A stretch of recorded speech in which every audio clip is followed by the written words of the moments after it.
முருகப்பெருமான் aunty கோலத்தில் இருக்கிற தலம் பழனி திரு ஆவினன்குடி. அவன் ஆண்டி கோலத்துலதான் இருக்கானே தவிர ஆண்டியா இல்ல. அவங்க அப்பா குபேரனுக்கே நிதி கொடுத்தவர். மாமனாரு பெருமாள், மாமியாரு மகாலட்சுமி தாயார். ஆண்டியாக இருக்க வேண்டிய அவசியம் அவனுக்கு இல்லை. ஆண்டி கோலத்துல இருக்கிறான்.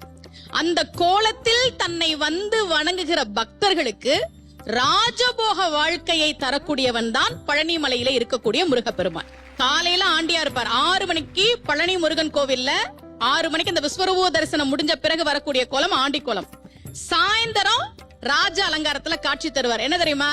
நீ காலையில பொடி நடையா ஒண்ணுமே இல்லாம என் கோவிலுக்கு வந்தாலும் அன்றைக்கு மாலைக்குள்ளேயே உன் வாழ்க்கையில் ஒரு மிகப்பெரிய மாற்றத்தை நான் நிகழ்த்தி காட்டுவேன்றதா ராஜ அலங்காரம்.